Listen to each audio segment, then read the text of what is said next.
8:30 in town. You're listening to Winnipeg's Classic 107. My name is Simon Rusnak. It's the first Friday in April, and that means it's time to welcome back Chris Hall of McNally Robinson Booksellers for the latest edition of What to Read. Good to see you, Chris. Good morning, Simon. I suppose instead of asking you what to read, I should begin by asking, where have you been?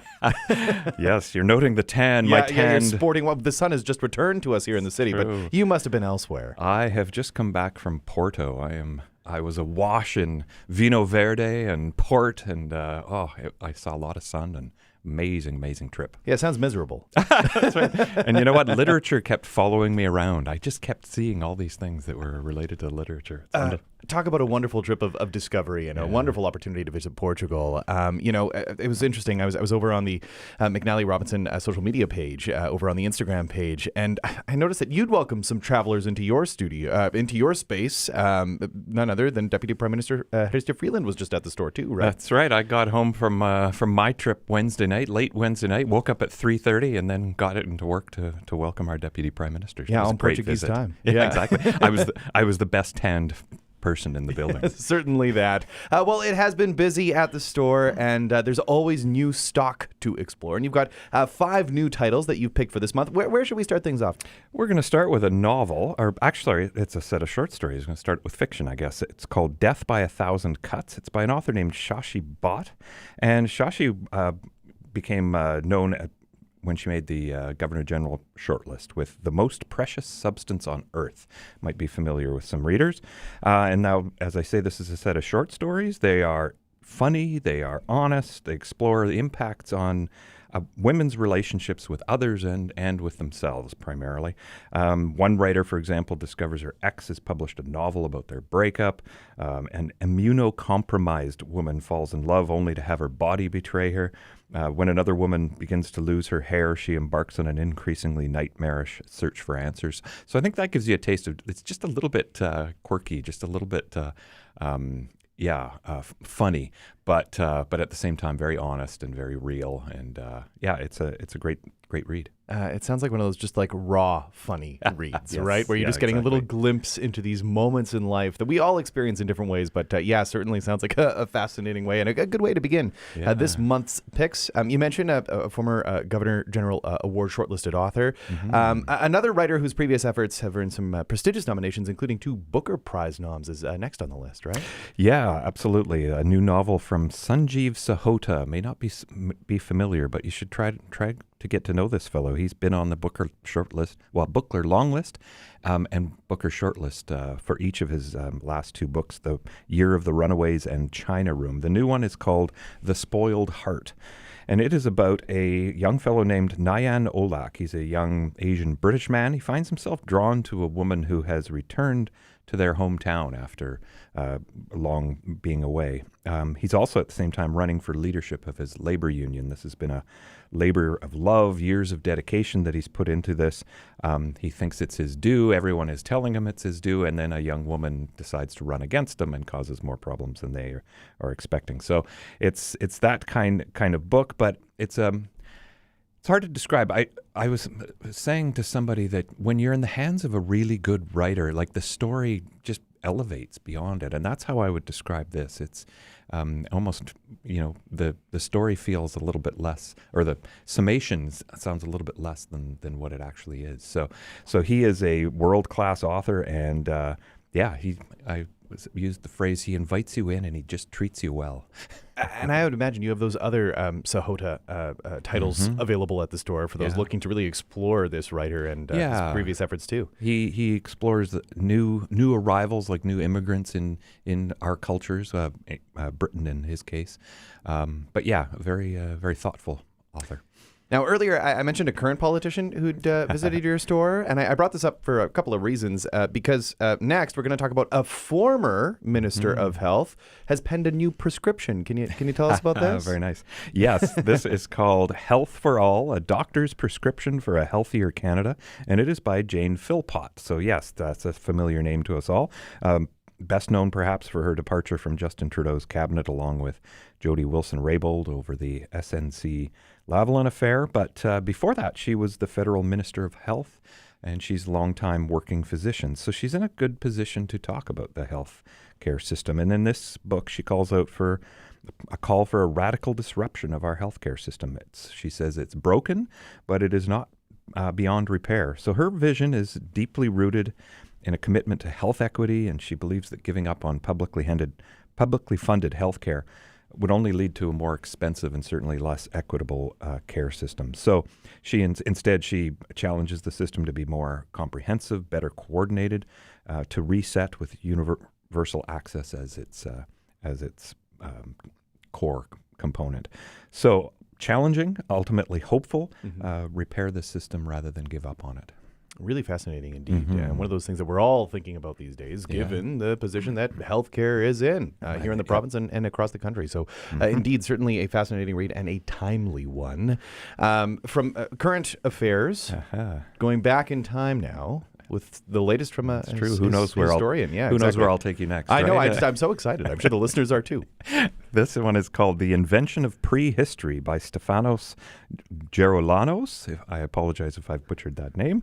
This is a really interesting book. The idea of prehistory of humans is no older than the Enlightenment, because at least in Western world, Christianity was the prevalent view that Adam and Eve were fully formed, and that's how human beings always have been. So this book examines the new ideas of evolution and so on.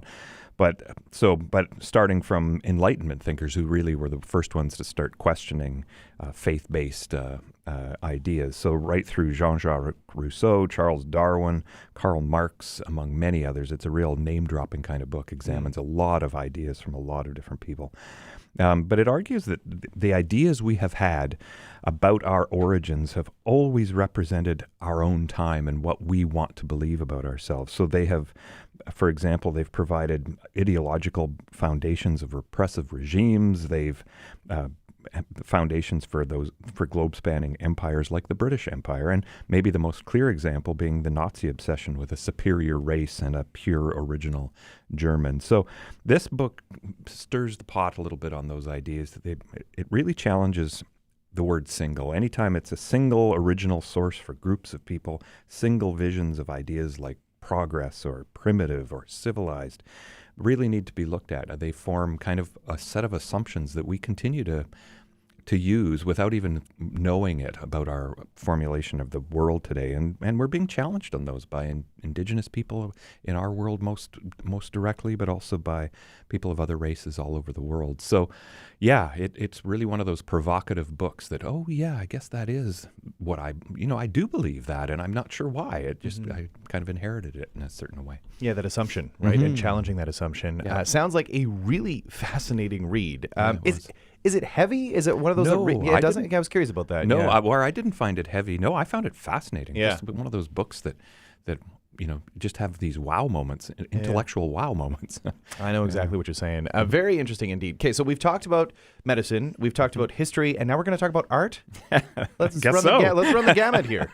Yes, this is called The Work of Art: How Something Comes from Nothing. It is by an author named Adam Moss, and Adam Moss is the former editor of New York Magazine. And this is a collection of conversations he has had over the years, and it examines the very personal, rigorous, complex, and elusive work of making art. So it bills itself as an attempt at getting inside the artist's head, a bit of a tour of the artist's head, weaving together those conversations, but then bringing in journal entries, napkin doodles, sketches, traces the often torturous paths and decisions and intuitions that go into making great art. And art in this book, I should say, is not just paintings. It's novels, jokes, movies, songs. So it's kind of a wide gamut. It examines people like Sofia Coppola, Stephen Sondheim, Louise Gluck, Tony Kirshner, Max Porter, Will Shortz, Kara Walker, and that's just a few of the names I recognize, so many more than that. So very interesting companion if you like to think about art. Yeah, you've already answered my question there, but I was going to say, what is art, and what falls under this sort of umbrella term? And it sounds like, again, really running the gamut, sort of looking at like that historical narrative as well and re-examining that, looking at our assumptions about art and then seeing what those and how those play out in life.